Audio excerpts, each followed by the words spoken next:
Again, proceed tayo with Chapter 9, all about the break-even analysis. So katulad ng mga discussion natin before, ang ginagawa natin dito, ginagawa natin is we are determining whether our proposed investment is acceptable or not. So dito, sa ating break-even analysis, same lang din ang ating condition. So instead of basahin ko lahat ng mga definition natin, so tagalogin ko na lang para mas maintindihan natin. So dito sa break-even analysis, ang general formula na ginagamit natin is that yung total annual revenue, okay, yung total annual revenue ay equal sa ating total annual cost. Meaning to say, if ang ating total annual revenue equal sa ating total annual cost, ibig sabihin, break-even siya.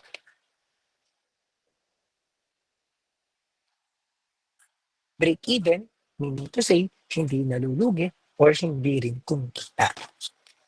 Kumbaga, yung ating first cost or yung ating initial investment is na-recover natin. If ang ating total annual revenue ay equal sa ating total annual cost, meaning to say, nag-gain ng profit yung ating proposed investment. So pag nag-gain ng profit, definitely, itutuloy natin yung ating proposed investment. However, if the total annual revenue is less than the total annual cost, meaning to say, hindi pa natin nare-recover yung ating initial investment or pwede rin nalulugi. So pag nalulugi yung ating proposed investment, huwag na natin ituloy yun. So dito sa ating uh, dito sa ating break-even analysis, meron tayong tinatawag na break-even chart. So sa ating break-even chart, may representation tayo ng X and Y axis. So our X axis represents the quantity and our y-axis represents the cost or the revenue. For example, x-axis, we are determining the number of units. That is the quantity. We are determining the number of uh, papers. So those are the quantities. Cost and revenue will be the expenses or our initial investment. Now, so dito, sa ating X and Y axis, meron tayong X and Y axis, meron tayong tinatawag na cost. So, meron sa cost natin or revenue, di ba, meron tayong total annual cost equal sa total annual revenue. Total annual cost, alam natin that is what is income, yung nare-receive nating pera. So, dito, sa ating total annual cost, meron tayong two types. Ang two types natin. The first one is the fixed cost. And the second one is the variable cost. Meaning to say that our total annual cost is the fixed cost plus the variable cost. So para hindi tayo malito, gawin natin na ang representation ng ating fixed cost is FXC. So when we say fixed cost, pag sinabi natin fixed cost, fix yung ating expenses. For example, ako ay magpo-propose ng isang investment. Now, magre-rent ako ng property. Siyempre, kung may agreement kayo nung nagmamay-ari ng property, for example, every month, magbabayad kayo ng 12,000 ng rent. So, fix yung magiging bayad natin doon sa ating pagrerenta ng ating property. Variable cost, meaning to say, nagbavari yung ating expenses. Example, halimbawa, concern ako sa aking mga food ng aking mga manggagawa. So hindi naman po pwede na monthly fix yung cost or yung expenses ng food ng ating mga manggagawa. It depends. Possible, nag-i-increase, pwedeng nagde-decrease. So also, here in our total annual cost, aside from fixed cost plus variable cost, pwede rin natin i-consider yung other cost. That for example, yung maintenance, insurance, and property taxes, those are considered as other costs. So, ang total cost natin is the fixed cost plus variable cost plus the other cost. Now, dito sa ating break-even chart, paano ba natin ipa-plot itong ating mga costs and revenues? Proceed muna tayo with the fixed cost. Di ba pag fixed cost, may certain amount yan. Constant. Halimbawa, magbabayad ako ng 12,000 monthly sa renta. Di ba? Dito sa ating y-axis, possible nandito yung representation ng ating 12,000, meaning to say at a certain amount, pwede natin i-plot dito yung ating fixed cost. Maliwanag po tayo dito sa ating fixed cost. Engineers, Po. others po. Hello po. Yes Okay. po. Now, okay na tayo sa fixed cost. Ano ba yung ating variable cost? Di ba ang variable cost nagba-vary? It's either nag-i-increase or nag-decrease. Pwede ko na lang sabihin na i-plot ko na lang yung aking variable cost as a total cost. Kasi i-consider ko yung other cost. I-consider ko din yung fixed cost. No. So, di ba nandirito sa ating certain amount yung ating fixed cost. So, I get plot may total cost simula dito. Kasi nga, ang fixed cost ko is nandirito. So, ang variable cost ko or the total annual cost ko is here. Nandiyan dyan na. Kasama ng fixed cost plus variable cost plus other cost. Okay? Maliwanag po tayo pagdating sa ating total annual cost. Yes Tatangkalan po, po sir. ng FXC.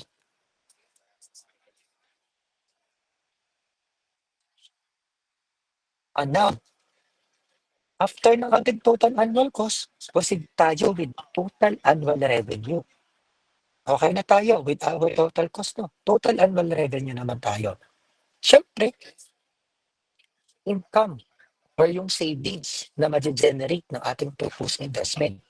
So today, di ba wala pa naman tayong ma-generate na income? So meaning to say, maging start ang plotting ng ating total annual revenue sa zero. Kasi today, wala pa namang kinikita. Ngayon pa lang tayo mag-start. Siyempre, ang main goal ng ating proposed investment is pataasin yung ating revenue. Kasi we are proposing, meaning to say, possible, ang plano natin is mag-generate tayo ng ating income. So this one is the representation of our total annual revenue. Mag-i-start siya sa zero. Maliwanag po tayo pagdating dito sa ating total annual revenue. Yes, Yes po, po, sir. sir. Okay. Now, paano ba natin madedetermine yung ating break-even point? Ang break-even point is madedetermine natin doon sa intersection ng ating total annual revenue and total annual cost. So kung mapapansin nyo dito sa ating yellow dot, ito yung ating break-even point kung saan nag-intersect ang total annual revenue and total annual cost. And we can determine our break-even quantity. So ang break-even quantity natin is dito naka-plot. And syempre, ito naman ang tinatawag natin break-even revenue. Maliwanag po pagdating sa ating plotting ng ating break-even chart. Yes po, sir. Other engineers, naiintindihan po ba? Yes po, sir. Yes Yung po, iba, sir. sir kayo? So mahalaga natin i-determine yan or alamin yan kasi pag tayo nag-propose ng investment, kinakailangan ma-determine natin ano kaya yung magiging break-even point natin kung saan ma-determine natin yung ating total annual cost is equal to the total annual revenue. So sige nga. So dito sa ating computations, delete ko lang. So dito sa ating break-even, meron tayong mga computation na i-consider. Wait lang. Meron tayong mga i-consider na computations. Okay. So dito, sa ating break-even point, for us to determine the break-even quantity and the break-even revenue. So ang ginagawa ko na lang, this one is the break-even quantity. Instead of BEP, X, gawin ko na lang BEQ. Pakipalitan na lang ako, no? So, BEQ or the break-even quantity is the fixed cost or the FXC all over the selling price minus the variable cost. When we are determining the break-even revenue or BER, pakitanggal ako nito, our BER is the fixed cost all over 1 minus the variable cost all over the selling price. Or pwede rin natin i-determine that our break-even cost is the selling price times the break-even quantity. So, pwede itong gamitin natin para ma-determine ang break-even revenue or itong formula ito. Okay?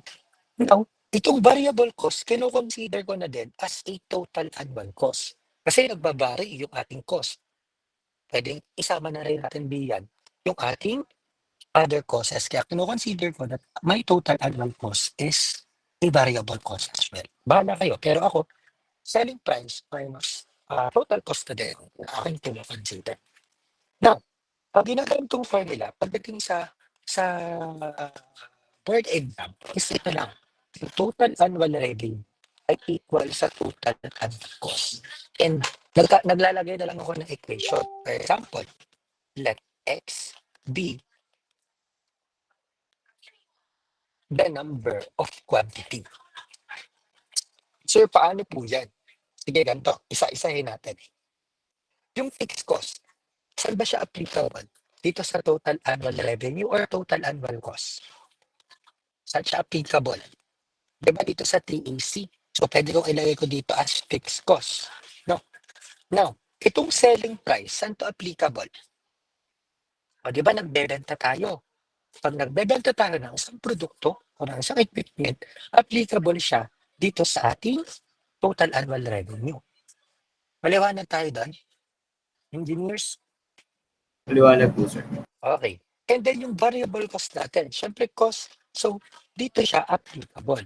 So nagla-let X ako be the number of quantity. So meaning to say, ang selling price ko is SFPX is equal to the fixed cost plus the variable cost times X. So later, mas ma-appreciate ninyo yung ganitong equation kapag tayo nag-solve ng problem. So sige, let us try to solve this problem number 1. A firm has a fixed cost of $10,000 this period. Direct labor is 1.5 per unit and material cost is 0.75 per unit. The selling price is $4 per unit. So find the break-even point in terms in dollar and in terms of unit. So ang una na natin ginagawa is always we are determining the given. Let us try to first to evaluate all the given.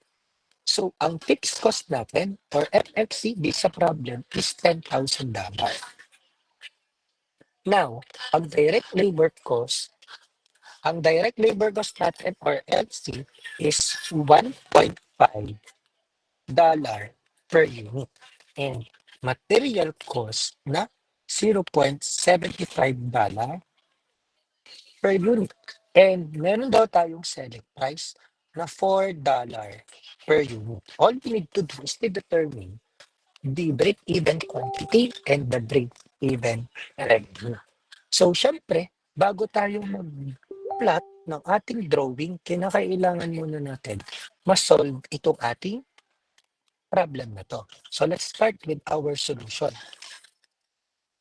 So, alam natin that the break-even quantity is the fixed cost all over the selling price minus the variable cost or the total cost.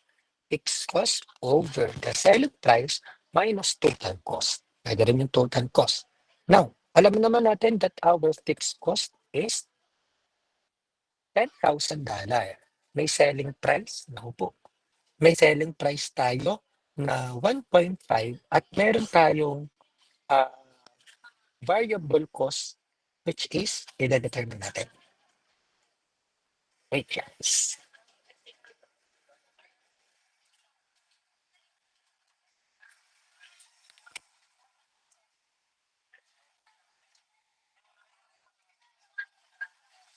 Now, Ulitin ko for our solution. So for us to determine the break-even quantity, that is fixed cost all over selling price minus variable cost. So alam naman natin that our fixed cost is $10,000. Now, what is our selling price? That is $4 per unit. Paano natin ma-determine yung ating variable cost? Ang variable cost natin can be determined using the total cost as the labor cost plus the material cost. Paliwanag po tayo din pagdating sa variable cost. Engineers, hello po. Yes po, sir. Maliwanag po. This one would become $2.25 per unit. So ang matitira lang diyan, di ba, is unit. Sige nga, what is our break-even quantity?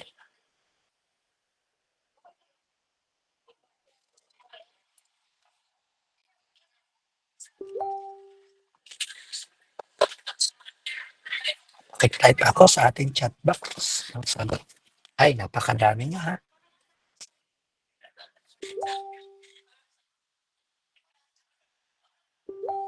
Yung mga BOD, kindly check the attendance ha. What is our break-even quantity?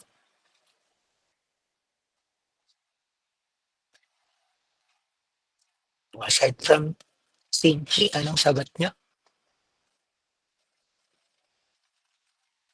O, gamit kayo ng CalQ at i-type nyo lang itong 10,000 minus 4 divided by 4 minus 2.25.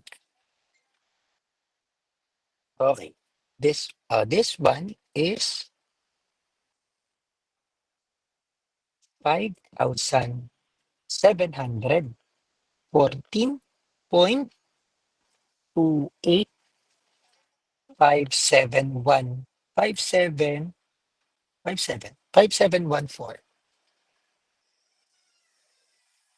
5714 units.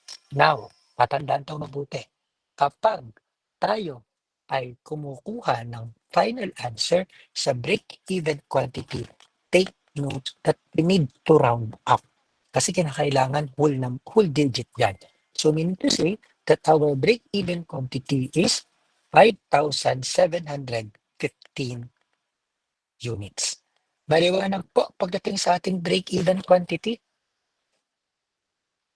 Engineers, Opo, sir. others po. Yes po, Ay. sir. Tanong po Yes, pala. Natasha. Go Sir, ahead. good morning po. Question po, sa pag-round up po ba, sir, regardless po kung anong decimal ang kasunod? Kasi po, 0.2 lang po yung kasunod. Ano po yun, sir? Automatic po na kailangang mag-round up. Yes po, laging pa-round up tayo. Okay po, sir. Thank you po. Hindi tayo, ay, just to inform you hindi tayo pwedeng mag-round down. Laging round up. And, okay, maganda yung tanong. Always round up po. Goods. Okay, may question pa kayo? Goods tayo dito. Sige, proceed tayo with the break-even revenue. Break-even revenue is fixed cost divided by 1 minus the variable cost all over the selling price. Sige nga, paki-check ako ng ating sagot.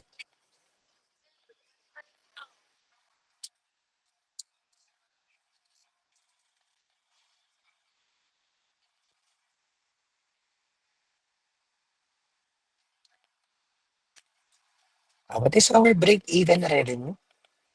Based on your answer, sa ating chat box, your break-even revenue is 22,857.14286 dollar. So, feeling ko naman, nakakasabay naman kayo. Okay, take note. Makinig ng mabuti. Take note lang ha. Take note. Kapag ang gagamitin natin break-even revenue formula is the selling price times the break-even quantity. Take note of this one. Ang break-even quantity na gagamitin natin dito for substitution ay itong naka-decimal places. Hindi yung naka-round up. Take note of that. Kapag uulitin ko ha, kapag ang gagamitin nating formula is itong selling price times the quantity of the break-even quantity, ang gagamitin nating break-even quantity value is yung hindi pa naka-round up, yung mismong nakuha natin dito sa formula ng break-even quantity. Sige nga, pakicheck naman ako ng ating break-even revenue using this formula. Same ba ng ating sagot? Okay, same ba? Same? Same po ba? Same lang po, sir. Okay. Now, after we get the break-even revenue, we can plot. Pero sir, sige nga po, sabi niyo po kanina, meron po kayong ginagamit na formula, yung sa board exam na marami lamang. Which is actually, ma-evaluated na naman or na-derive lang din naman itong formula ito dito sa total annual revenue equal sa total annual cost. Sige, game. Yung fixed cost, sabi ko nga sa inyo, yung $10,000 is applicable dito sa ating total annual cost. So, ilagay ko lang dito sa part ng total annual cost. The other solution na. Now, itong labor cost and material cost is variable cost, di ba? Or total annual cost. Which is, ang total annual cost is applicable dito sa ating right side. Now, this one would become 2.25x. So magkakaroon tayo ng equation. Let x equals or be the number of quantity. Yung gagawin kong equation. Ang x ko, gagawin kong be the number of quantity. And ngayon, ang selling price natin is $4 per unit. So saan ba applicable yung ating selling price? Dito sa ating total annual revenue. So gawin ko tong 4x. Kasi nga, find the value of x. What is the value of x?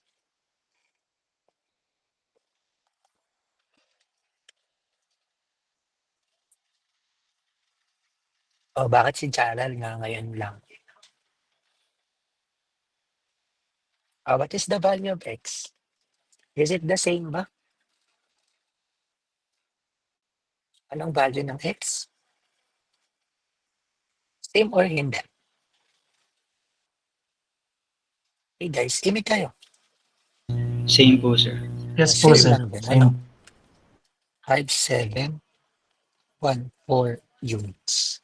And then syempre, ang x is equals to break-even quantity. So we need to say this one is our break-even quantity. And for us to determine the break-even revenue, ito na lang ulit yung ating formula na gagamitin. No. So mas madali ito compared dun sa una. It's up to you kung halimbawa kayo ay nalito or naguluhan sa formula, din mo sa ulo. So pwede nyo i-consider that our total annual revenue is equals to total annual cost for us to determine the break-even quantity. Maliwanag po dito. Question. Pagdating sa problem na to.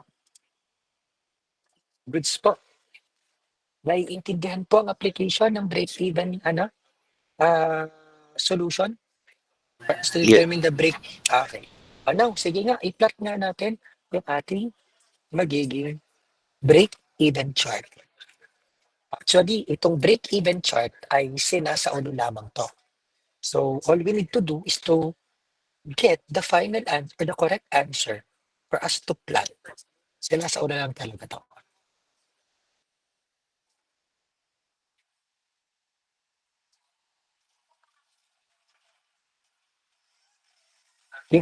I-plot natin yung ating magiging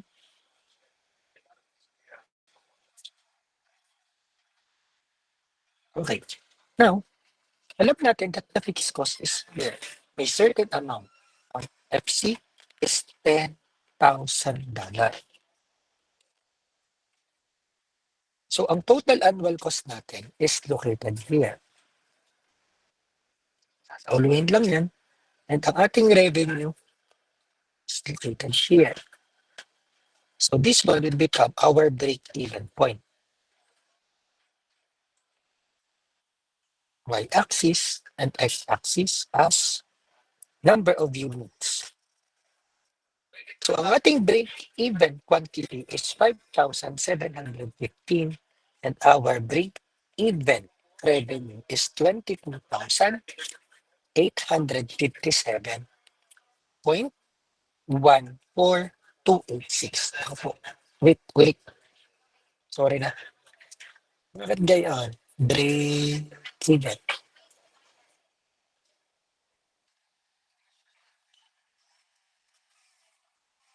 Okay, this one. Break even.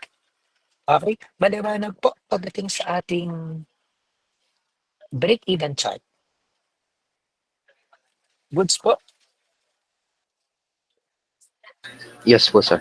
Lalagyan sir. ko lang ko ng total annual revenue. And this one is total annual cost. Okay. Sige, Andreas, go ahead.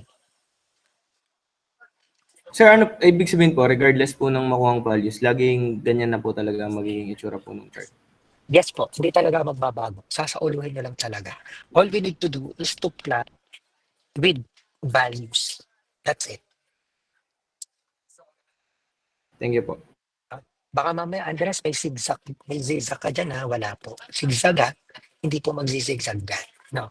Baka mamaya, may pa-curve, wala pong pa-curve dyan. So, laging ganyan. All we need to do, ulitin ko, is to have the values. And that's it. Okay? Good. Ay ha, uunahan ko na kayo. Baka mamaya, iba ang inyong break-even chart. Sige, proceed tayo with our next topic. Balik, chapter 8. Chapter 8. Ang chapter 8 natin is all about the cost-benefit analysis. Delete na lang ng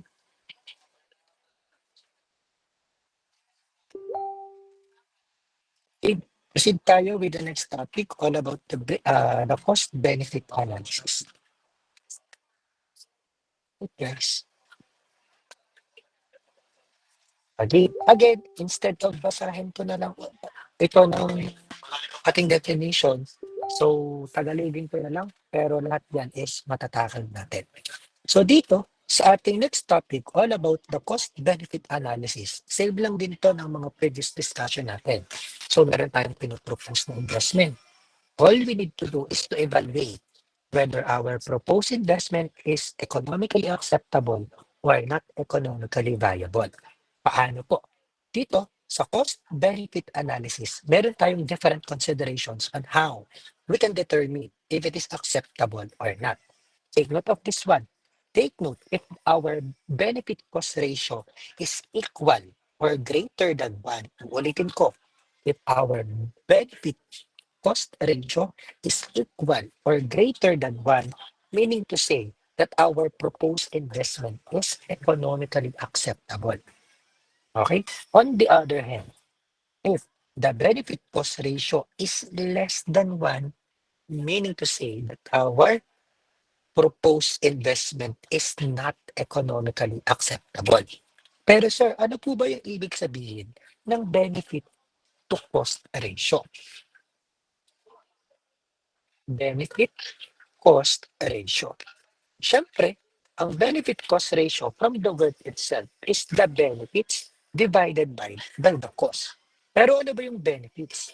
Ang benefits are the advantages. Meaning to say, ito yung ating revenue.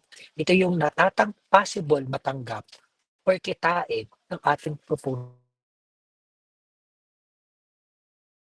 Ito yung ilalabas nating pera. Meaning to say, sir, para lang siyang total annual revenue all over total annual cost? Yes po, parang ganun lang siya. Advantages divided by the cost or the revenue divide cost. Pero sa ating benefit cost ratio, it can actually be computed as the benefits minus the disbenefit all over cost. Sir, ano po ba yung mga disbenefits? Ang disbenefits are the disadvantages. Ano po yung mga disadvantages? Yung mga disadvantages, ito yung mga pangyayari or situation kung saan nagkakaroon nagkakaroon ng hindi inaasahang aberya doon sa ating proposed investment. Kumbaga, wala tayong plano na ganito pala, makakaroon pala ng ganitong situation na maaaring makabawas doon sa ating revenue. Sir, paano po namin malalaman whether it is a benefit or cost? Sasabihin na lang sa problem.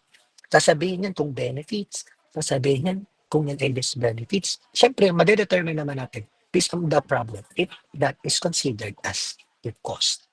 Okay? Now, dito sa ating benefit cost ratio, meron tayong tinatawag na methods on how we can determine or we can easily determine whether our proposed investment is acceptable or not. Meron tatlo. Meron tayong tinatawag na present worth method, future worth method, present worth method, future worth method, and annual worth method. Through these three methods, we can easily identify whether our proposed investment is acceptable or not through the use of the benefit cost ratio. So ganito, lagyan natin ng values itong ating condition ng present worth, future worth, and annual worth. So dito sa ating benefit cost ratio, merong two types or may two methods. Ang first method natin is the conventional method. And the second method is the modified method. Now, sabi ko nga sa inyo, ginagamitan natin ng tatlong method. The present worth method, the future worth method, and the annual worth method. Lagyan natin ng values. Di ba aware naman tayo na sa benefit cost ratio, if it is greater than 1, meaning to say that our proposed investment is acceptable. Halimbawa, through conventional method, ang benefit cost ratio ko is 1.6789. O, di ba? We can determine based on our decision making that our proposed investment is acceptable. Take note. Take note of this one. If we will consider the future worth method and the annual worth method for conventional method, it must be the same. Kung ang na-compute natin na conventional method sa present worth is 1.6789, kinakailangan sa future worth and annual worth is katulad na katulad. Sir, okay lang pong may discrepancy. Yes, siguro, magkaroon lang tayo ng error na 0.1, 0.71, 0.69, 0.66, okay lang yun. Pero pag tumaas yan, I do believe na may sa ating solution. But now, dito sa modified, kinakailangan dapat masasatisfy si conventional. Kapag si conventional is greater than 1, kinakailangan si modified greater than 1 din. Halimbawa, gagamitan natin si conventional. Bawa na-compute case 2.1234. Sir, kinakailangan po ba si conventional na equal sa modified? Hindi. At hindi mangyayari yun. Ang kinakailangan lang is, kinakailangan masatisfy yung decision making. Kapag si conventional is acceptable, si modified dapat is acceptable din. Paano magiging acceptable? Dapat greater than 1. Maliwanag po tayo doon sa condition ng ating modified. Engineers? Hoy, Yes po, sir. maliwanag po. Others po. Nagkakaintindihan tayo doon. Maliwanag po, sir. Yes po, sir. Yes po, sir. Now, sir, since kinakailangan po pala mag-satisfy lang din, ito po bang si modified? Kapag kinumpit po sa future worth is an annual worth must be the same. Yes, of course, it must be the same as well. Kung ang na-compute natin for the modified sa ating present worth, sa present worth is 2.1234, kailangan si future worth and annual worth is gano'n na din yung ating mako-compute. Maliwanag po, pagdating kay modified. Engineers? Yes po, sir. Okay. Yes po. Ulitin ko ha, kinakailangan same ng decision making sa conventional and modified. Kapag acceptable, it must be acceptable. Kapag hindi acceptable, it must not be acceptable as well. Okay? Now, sige, proceed tayo with the present worth of conventional and the modified of the present verb. Proceed muna tayo dito kay conventional benefit cost ratio considering the present worth condition. So dito, for conventional present worth condition, alam naman natin that the benefit cost ratio is the benefits divided by the cost. Siyempre, for present worth, lahat ng pera, dadalhin natin sa present condition. Kapag kay future worth, lahat ng pera, dadalhin natin sa future condition. Pag kay annual worth, lahat ng pera, dadalhin natin sa uniform uniform condition. Proceed muna tayo dito with conventional BC ratio considering the present worth method. So, paano ba natin madadetermine si benefit cost ratio? Ito na lang. So, for us to determine the conventional method using the present worth, so the BC ratio can actually be computed as the present worth of the benefits divided by the first cost. First cost yan, yung II natin is the first cost. Kasi dito is the initial investment. Di ba? We are aware that the initial investment is the first cost. Para hindi kayo malito, FC na lang. First cost minus the present worth of the salvage value plus the present worth of the total cost or the variable cost. Sabi kasi dito, variable cost. Or the operating and maintenance cost. Diba ang operating and maintenance cost is considered as other cost? So, ilagay ko na lang dito as the present worth of the total cost. Kasi yung mga other variable cost tayo. Sir, bakit po deducted sa denominator yung ating salvage value? Kasi ang salvage value naman natin is not considered as a cost, di ba? Siya ay scrap value. May nare-recover tayong pera. So pag may nare-recover tayong pera, i-deduct natin yan sa ating first cost. Maliwanag po tayo doon, engineers, kung bakit minus ang salvage value. Hello po. Yes po, sir. Maliwanag po. Okay. Po, sir. Now, bakit kay us? Nasaan si Atasha? Bakit kaya ang first cost ay walang PW sa tingin mo? First, Atasha. Si Atasha. Dito po. Yes po. Why do you think that the first cost walang PW? Bakit di ko kaya nilagyan ng PW? Or bakit walang PW?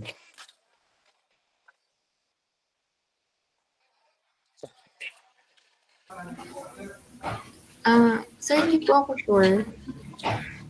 Sige, try.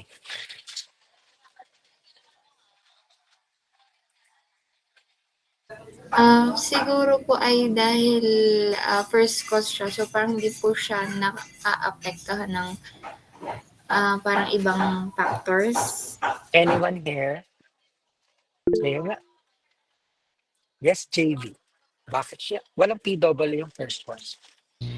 Sir, good morning po. Kasi sir, nandun na po siya sa mismong present po. Yan. Meaning to say, nasa present condition na siya. Nasa year zero yung first cost natin. So, hindi na natin aware na tayo that the first cost is already at year zero. That's it. Maliwanag tayo na, Natasha. Yes po, sir. Thank you po. Okay. Now, considering the formula in determining the modified method for the present worth, the BC ratio can actually be computed as the present worth of the benefits divided by minus the present worth of the total cost divided by the fair cost minus the present worth of the salvage value. Okay? So itataas lang natin itong present worth ng ating total cost sa ating numerator. And that's it. We modify the benefit cost ratio for the present worth. Maliwanag po, pagdating sa modified method using present worth, Maliwanag po. engineers, others po. Po, sir. Yes po, sir. Yung nga, let us try to solve this problem number 1. Pakibasa naman ako, Axel, ng ating problem.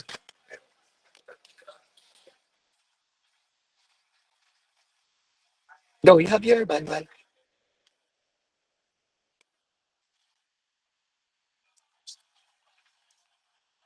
The City of Columbia is considering extending the runways of its municipal airport so that commercial jets can use the facility.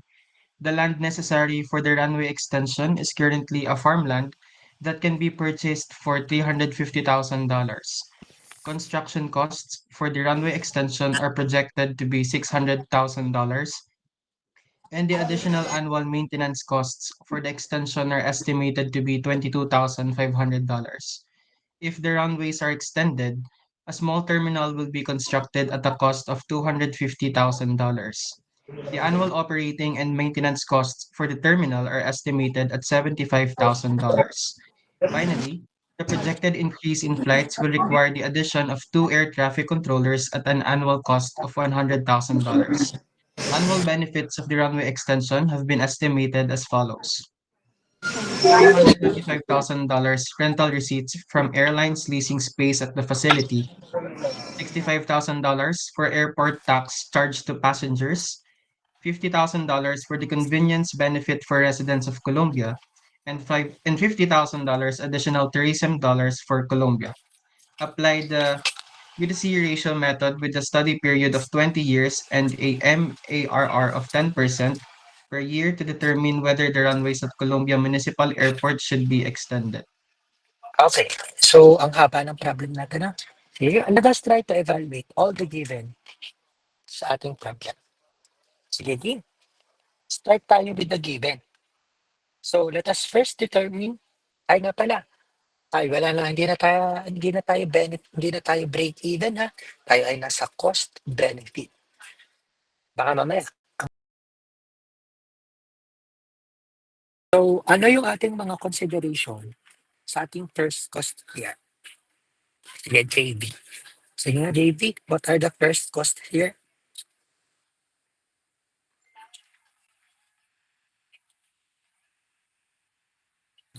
Sir, yung 325 po. 3, 2, first cost. Ay, wait lang po. Anyone here? Sige nga. Who wants to try? A volunteer. AD. What they think is our first cost here? Sir, wait lang. Adniel. Adniel. You try. Padalier. What is our first cost here? Yung ano, sir, $350. $350. So, $350 is considered as a first cost kasi nga magkakaroon ng bibili ng runway extension for farmland. Meron pa ba delay or wala na? Meron pa ba? Adniel? Yung feeling ko, sir, ano? Ay, wait lang. Construction cost for... Wala na, sir. Mm-hmm. Are you sure? Anyone here? Andreas, you try. Yung pong ano, sir, 600,000 po. Okay, 600,000 is considered also as first cost. Kasi siya ay construction cost ng ating runway extension. Meron pa ba? Or wala na? Tsaka, sir, yung 250,000. Okay, 250,000 is also considered as our first cost. Kasi siya naman ay construction ng ating small terminal. Meron pa ba?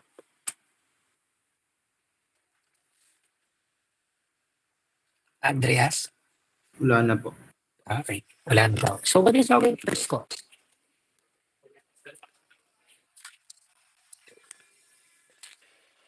What is our total first cost? Thank you so much. Thank you, sir.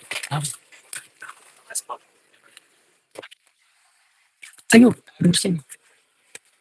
1,200,000. Okay, that is 1,200,000 is our first cost.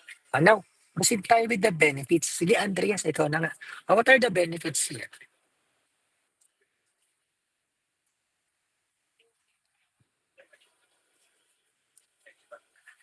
May benefits ba tayo dito?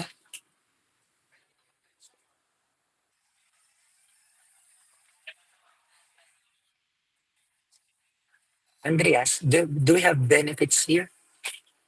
Or the advantages? Or the revenue? Para po wala po. Meron. Annual benefits are as follows. So these are considered as the benefits. So magbabasa kayo ng problem ha. Goods. So the benefits is $325,000, $65,000, and dalawang $50,000. Sige nga, what is our benefits? Total benefits.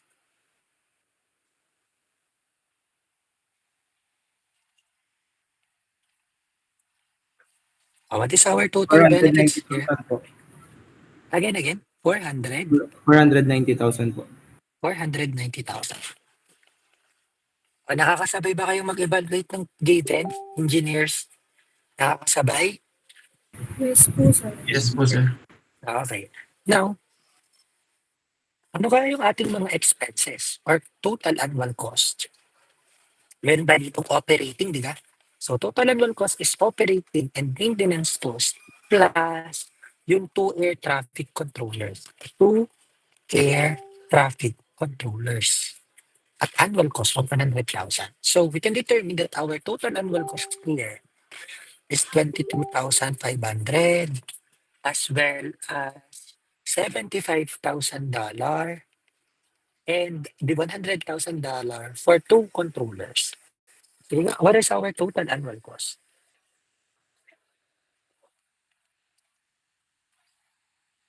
$197,500 po. 197,500. And our interest rate is 10% with our end of 20 years. Okay po tayo with the given? Nagkakaintindihan? Engineers? Yes po, Yes sir. po. Others po. Ay, sagot kayo. Ang dami nyo dito. Yes po, sir. Yes po. Okay. Sa Diba, paki-screenshot ako nung umattend ng 9:30. Okay po, sir. Ngayon na. Ay, paki-screenshot ako ng umattend. Okay. Now, proceed tayo with our cash flow diagram.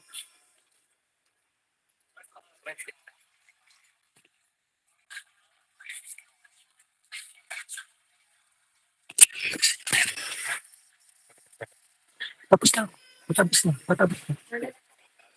Mga 15 minutes. Yeah. Kung gusto nyo, baka may gagawin ka.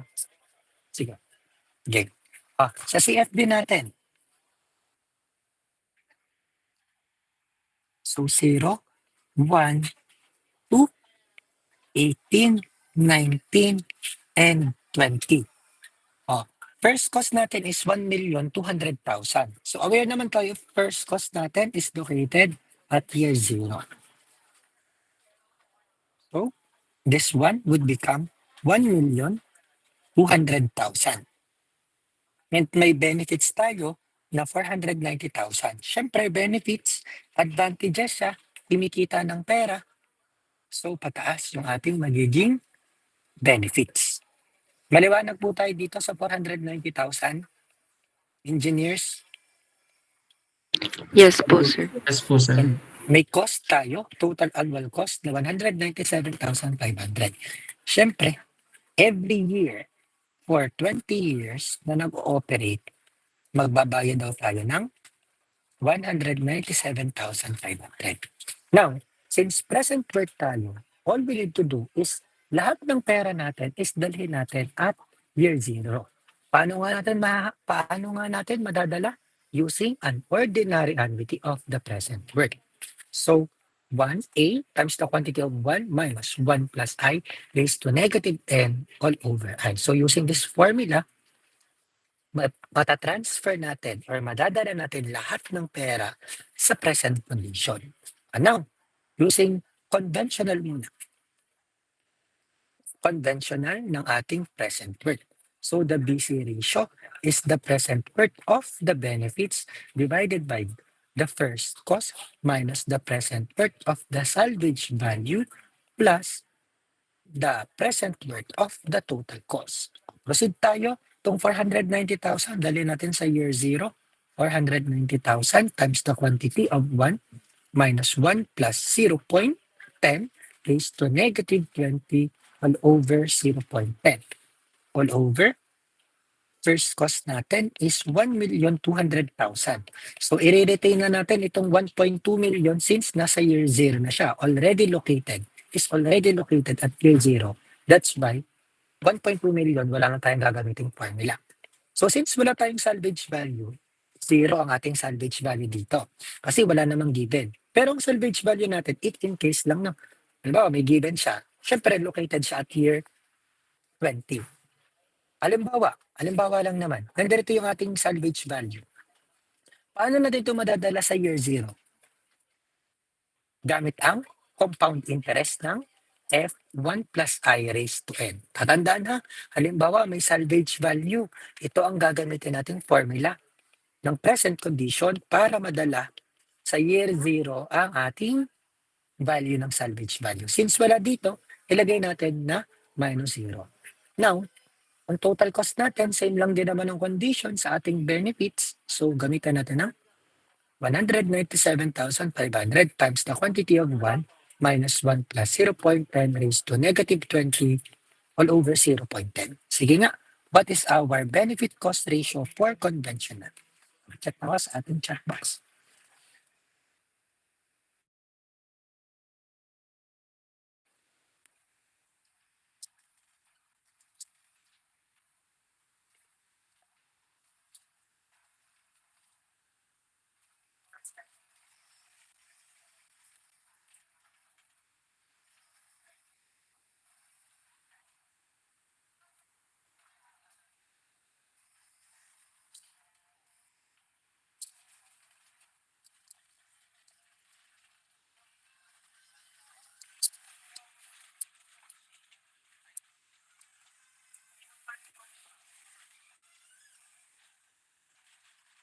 Okay. Our benefit cost ratio is 1.44777.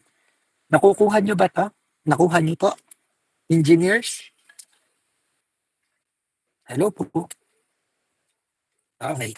Since, let's have a decision making. Since the computed conventional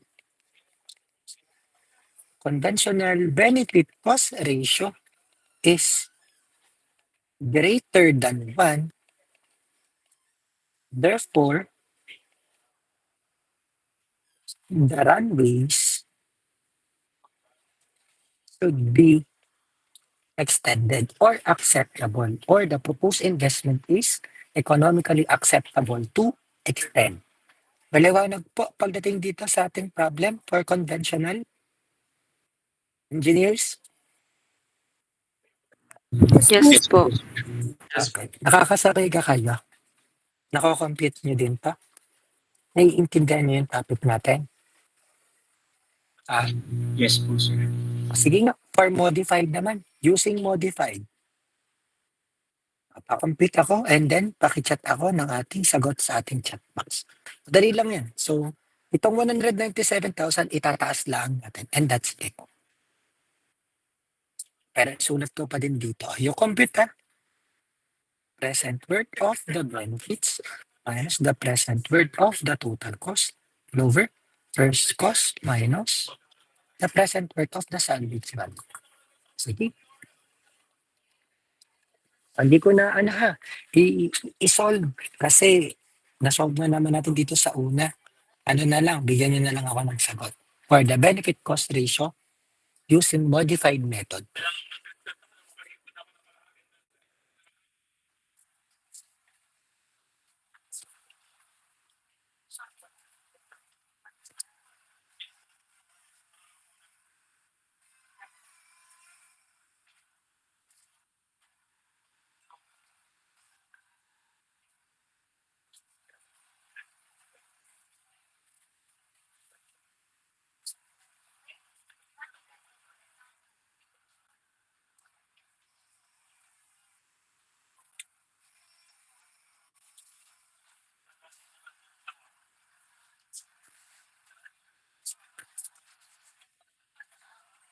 Mhm. Sige nga, i-try ulit. I-try pa, i-try. Okay. That is 2.075181157. Tama to.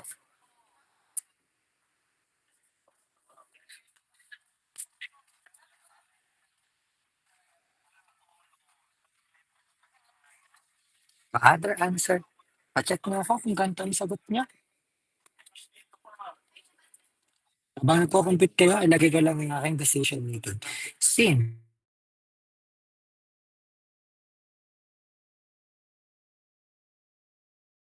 Modified naman. Modified method. Computed. Modified.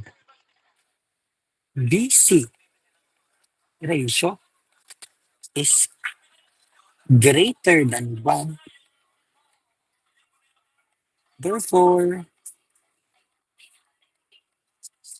the runways should be extended. That's it.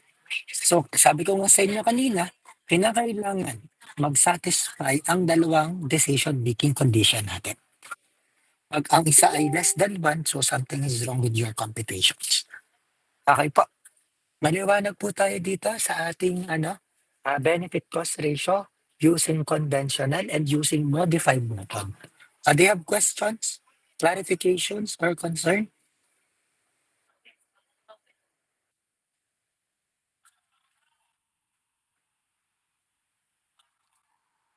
Nagigets niyo ba? Nakakasabay kayo? Opo, sir. Yes po, sir. Po, sir. Po, sir. Ano? O pag future birth naman, no? Pag future birth, syempre, ang main goal naman natin is dalhin naman na natin lahat ng pera natin sa future condition. Adalhin natin lahat. Paano natin madadala sa future condition yung ating mga pera? Syempre, ito ilalagay natin dito. Paano po? Benefit cost ratio? Syempre, future worth naman ng benefits all over first cost minus a future worth ng salvage value. No. Mangyayari dyan is that the future worth ng benefits all over the first cost minus salvage value plus the future worth ng total cost. Now, itong future worth ng first cost, lalagyan natin ang FW. Since itong 1,200,000, nasa year 0, dadalhin natin dito sa year 20. Paano nga natin gagawin? Using itong formula ito. So, gamit nito, madadala natin yung 1.2 million sa year 20. Ang salvage value minus salvage value, since nandito yung ating salvage value sa year 20, we need to retain it or we need to stay put here. So kung anong value ng ating salvage value, i-retain lang natin. And total cost, syempre, gamit din ng ating ordinary annuity ng future worth. Yung future worth. So 1 plus I raised to n minus 1 all over 1. Okay? So basta lahat ng pera natin is dadali naman natin sa future condition. Okay? So that is your assignment. So your assignment is to compute and prove to me that using future worth and annual worth method, ang magiging conventional ko is ito at ang magiging modified ko ay ito. Okay? You need to prove to me na using the future worth method and annual worth method, the benefit cost ratio for conventional is 1.44777 and the benefit cost ratio for modified is 2.075181157. Okay? Maliwanag po tayo doon. Yes po, sir. Yes po. Dave, okay na ako. Do you have question, concern, clarifications? May concern ba kayo? May clarification ba kayo? Naiintindihan niyo yung topic natin? Yes, Alessandra. Sir, good morning po. Confirm ko lang po na kung recorded po itong kasi nagka-emergency lang po kanina, medyo naghabol lang po ako sa lesson po natin for today. Hindi po recorded. Okay po, sir. Thank you po. Sige. Bebiro lang. Recorded to. Ipapasa ko na lang siguro din. Pero sa tamang panahon. Sa tamang panahon. Thank you po, sir. Sige po. Do you have other questions po? Concern? May question pa kayo? May concern kayo? I just want to inform you that our final exam possible is next week. So our final exam is cover to cover. Chapter 1, 2, 3, 4. At itong comparing alternatives, evaluations of a single project, break-even analysis, and the benefit cost ratio. Okay, cover to cover ha. So kayo mag-alala, i-announce ko naman kung ilang problem, kailang gusto niyang problem. Ang bawat tanongin ko si Sinchi, kailan gusto mong problem sa final exam para lang ma-evaluate ko. Sir, kung pwede daw pong 3 lang. Sige, tatlo is acceptable. Si Agniel. Sir, Hmm. saan kayo masaya? Ilan na gusto ni Agniel na exact na problem?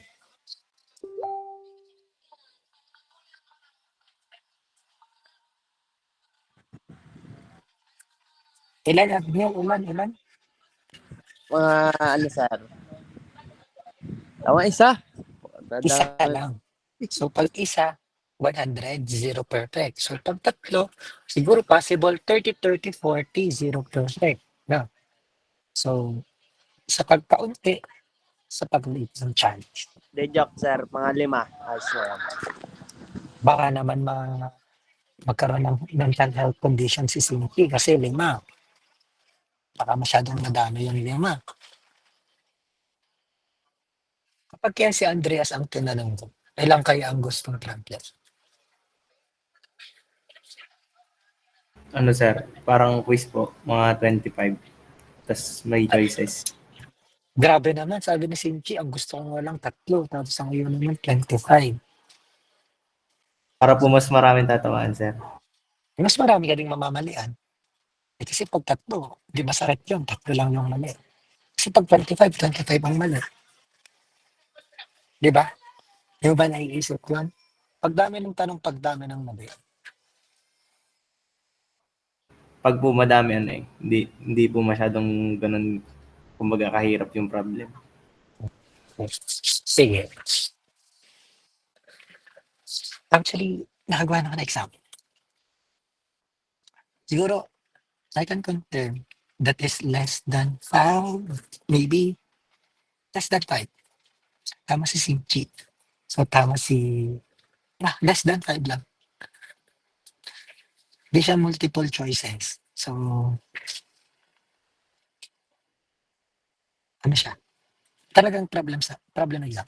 Sabihin ko na kayo. Pwede nyo rin sabihin ko sa ibang sections. Yeah, since kayo na yung last ko na mamimit. So, sabi ako nun na wala nang mga terms. Just problem solving. Focus on solving problems. Take note that yun nga, cover to cover. Malay ninyo, isang irregular series, isang problem, comparing alternatives, kasama ang gradient, lahat ng type ng depreciation, pwedeng mag-deferred yan, pwedeng mag-unwitted. Malay nyo, nagsawa na ako sa ordinary annuity. So, pwedeng deferred naman ang gagawin ko. Isang example lang, isang irregular series na comparing alternatives. Apat ang options. Kasi pag dami ng options, pagganda daw. Diba? Kasi ayaw ni Alexis mag-stick to one. So gusto niya 4. Gusto niya madaming options para masaya. Sige. Di ba Alexis? Pag daming options, pagsaya daw. Kasi boring naman kapag isa lang ang options. So para maging masaya ang buhay, damihan daw. Masyado daw boring pag-iisa. So damihan daw natin. Siguro mga 4 options. Example. 4 options kasama ang decreasing gradient series na may unwitted Tapos may tatlong condition ng compound interest. Di ba ayos na yun? Ano nga, Alexis? Ayos na ayos po, sir. Sabi pa, ay sir, wala pa po yung depreciation. O nga pala, lalagyan natin ng, halimbawa, lalagyan natin ng straight line method. Straight line method of depreciation. Sabihin nyo kay Samira, i-admit ko si Frank Lloyd Samira tapos ng ating meeting. Wait lang ha. Mag-accept lang ako. Nasaan yung bata nga? Ano nawala? O siya, sige. You study. Ano kasi all of the problems, all of the topics na diniscuss natin sa midterms, possible na mapasa na siya. Especially sa ating comparing alternatives. Tama ba ako? Tama ako doon? Tama po, sir. Possible ba ang gradient mapasama sa comparing alternatives? Possible ba? Kung sabi na Alexis, hindi, kasama po siya. Possible siya. Siya, sige. If wala na kayong questions or concerns, okay na? Ayoko makakarinig na ulit during the midterm exam na tatlo yung exam, sabay-sabay, sa isang araw, inalay ang econ. Ha? Mag-aaral kayo ha? Kasi hindi pa pwedeng ialay ang econ. Ano nga, Alexis? Tama ako. Opo, sir. Siya, sige, if you don't have any more questions, that would be all for today. Thank you so much, guys, and have a blessed day, everyone. Thank you again. Bye-bye, guys. Maraming